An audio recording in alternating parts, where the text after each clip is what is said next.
Back to my vlog. So আজকে হচ্ছে গিয়ে তোমার গণেশ পুজো। তো তার আগে ছোট্ট একটা ক্লিপ তোমাদেরকে দেখিয়ে দিই।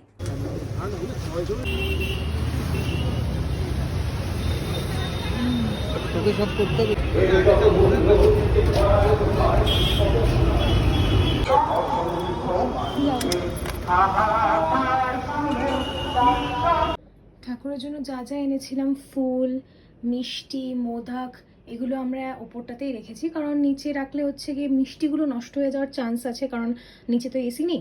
তার জন্য ওপরে ঠান্ডায় যাতে ঠিকঠাক থাকে, একদম নিরামিষ, মানে যাতে কোনো ছোঁয়াছুঁই না হয়, গঙ্গা জল ছিটিয়ে এখানটাতে রাখা হয়েছে। তো কালকে রাতে অ্যাকচুয়ালি আমরা বাজারটা সেরে রেখেছিলাম, সেটা তোমাদেরকে দেখালাম। আর পিছনে হচ্ছে গিয়ে গঙ্গা জল ছিটি, তোমাদেরকে যেটা বললাম যে আমরা এখানে রেখেছি, বিকজ এসিটা চলছে। কালকে সারা রাত এসি চলেছে, আজকে সকাল থেকে সারাক্ষণ এসি চলেছে, যাতে মিষ্টিটা নষ্ট না হয়ে যায়। তো এখন দাদুকে পাঠিয়েছি দুধ আনতে, কারণ ফার্স্টে আমি চান করাবো, স্নান করাবো গণেশকে।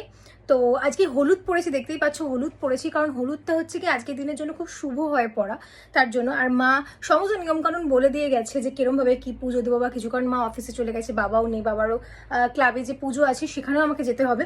তো 10:30 একটা টাইমিং আছে, তার আগে আমি পুজো শুরু করতে পারবো না, তারপরেই করবো, কিন্তু তার আগে যে কাটাকুটি যার যে সমস্ত আছে সেগুলো আমি সেরে রাখবো। সো চলো নিচে যাই, বিকজ স্নান হয়ে গেছে, চুল এখন অবধি ভেজা।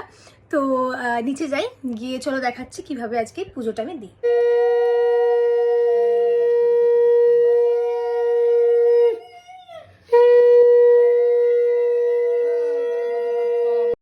তো বাবা ঠাকুর এনেছিল, এটা দেখে তো আমি ভীষণ খুশি হয়ে গেছিলাম, কারণ একদম আনএক্সপেক্টেড ছিল। আমি ভেবেছিলাম যে ঘরে যে ঠাকুর আছে সেটা দিয়ে পুজো দেবো। হ্যাঁ, আমি 1-2 বছর এনেছিলাম ঠাকুর, তো এই বছর ভেবেছিলাম টাকা পয়সার কারণে আমি নিজেও কিছু বলতে পারিনি। তো যাই হোক, তারপরে ঠাকুর এসে গেছিলো আমাদের বাড়িতে। আর এছাড়াও আমাদের বাড়িতে একটা ছোট্ট গণেশ আছে, মানে একটা না, অনেক গণেশ আছে। সবাইকে তো সেরকমভাবে স্নান করানো হয় না, কারণ আমার ওপরে প্রচুর গণেশ ভর্তি। আমি বার্থডেতেও প্রচুর গণেশ গিফট পাই, বিকজ আমি গণেশ ভক্ত, তার জন্য। কখনো তোমাদেরকে দেখাবো, মানে গুণে শেষ করতে পারবে না, এত বেশি আছে।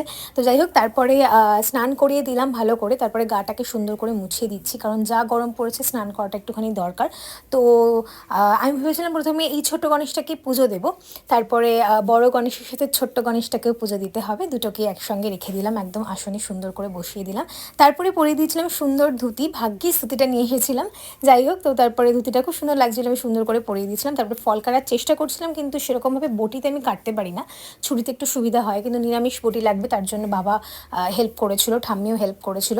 তো এখানে আমি সমস্ত কিছু সাজিয়ে দিয়েছি, যেগুলো মা যেরমভাবে বলেছিল। ফল দেখো বাবা কেটে দিয়েছে, ড্রাই ফ্রুটস ছিল, মোদক ছিল, মোদক 2 রকমের ছিল, একটা বাবা এনেছিল, একটা মা এনেছিল, লাড্ডু ছিল, বড় লাড্ডু ছিল।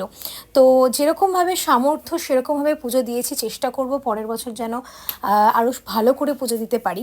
তো এরপরে আমি হচ্ছে গিয়ে আমার কাজগুলো করে দিচ্ছিলাম, মালা পরিয়ে দিয়েছি ছোট্ট গণেশকের জন্য, মানে বড় মালা নিয়ে আসা হয়েছিল, কারণ ছোটো মালা পাইনি। আর এমন সময় গেছিলাম ফুল আনতে, মায়ের মানে একদম রাত হয়ে গেছিলো, কারণ বাবা আমার যখন ছুটি হবে তখনই গেছি, তো তখন প্রায় ফুল শেষ।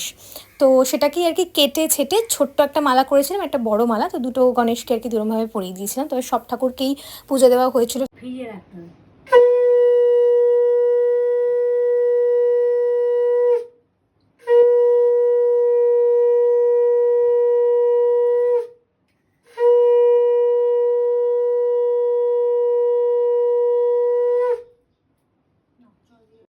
তো এইভাবে আমি আমার বাড়ির পুজোটা সারলাম। এরপরে হচ্ছে গিয়ে আমাকে প্যান্ডেলে যেতে হবে, তো সেটা হচ্ছে গিয়ে নেক্সট ব্লগে তোমরা দেখতে পাবে। টাটা।